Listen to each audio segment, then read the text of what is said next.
ఓం శాంతి. ఈ మధ్యలో నాకు ఏంటంటే ఎక్కువగా చాలాసార్లు ఏమనిపిస్తుందంటే వైరాగ్యం వస్తుంది. వైరాగ్యం వచ్చేస్తుంది. ఈ వైరాగ్యం వచ్చిందంటే చాలామంది చూడు లౌకికంలో చాలామంది జీవితం మీద విరక్తి పడుతుందంటారు. విరక్తి వైరాగ్యం ఎప్పుడు వస్తుందంటే ఏదైనా సంపూర్ణంగా ఏమైనా మనకు అన్నీ ఇంక ఏంటి ఉంటాయి, ఏమున్నాయని అంత సుఖం సంతోషం ఆనందం అన్నీ అనిపిస్తాం, అన్నీ అది బాధ్యతలు ఉంటాయి. చాలామంది ఎంత వచ్చినంటే పిల్లలు కానీ పెళ్ళిళ్ళు చేయాలి, తర్వాత ఇవన్నీ ఉంటాయి బోల్డ్ అన్ని ప్రతిదన్నమాట. అంటే పిల్లల పెళ్ళిళ్ళు, ఉద్యోగాలు, మనలు ఎలా ఉంటాయి.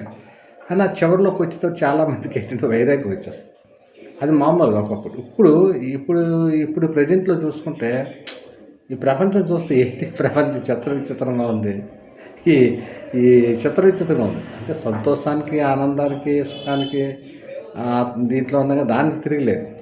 ఇవన్నీ ఉన్నప్పటికీ కూడా వైరాగ్యం వస్తుంది. ఇక్కడ భగవంతుడు భగవద్గీతలో కొంచెం భక్తి యోగం, జ్ఞానయోగం, వైరాగ్యం, భక్తి జ్ఞానం వైరాగ్యం అంటారు. ఈ వైరాగ్యం చివరిలో వస్తుంది.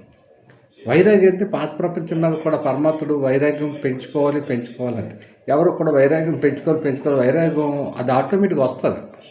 ఎందువల్ల వస్తుంది? మనం చెయ్యవసరం లేదు, అది ఆటోమేటిక్గా ఆ టైం ఆ సమయం వచ్చినప్పుడు వస్తుంది అన్నమాట.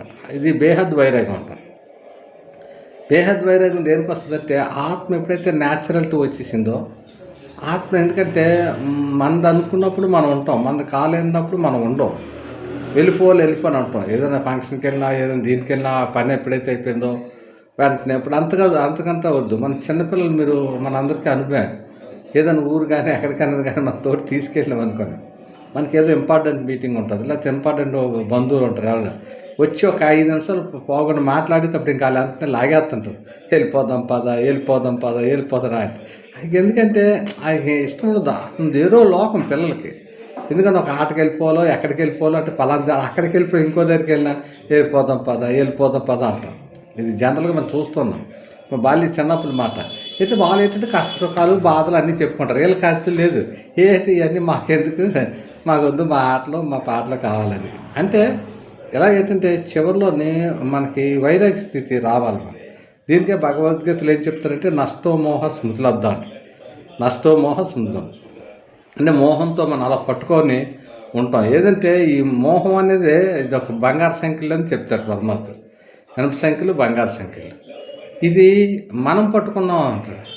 మనం వదిలేద్దాం అని అంటే మనం వదిలేదు, కానీ మనం వదిలేకుండా మనలో ప్రవేశించిన మాయ ఏం చేస్తుందంటే మన చేత పట్టుకుంటుంది. మనం వదులుదామన్నా అది వదలదు అంటక, నేను వదులుదాన్నా అది వదలరు అంటాడు. అలాగా ఇది చాలా ఉంది, వైరాగ్య స్థితి వస్తుంది. సరే చూద్దాం ఎంతవరకు నడుస్తుంది.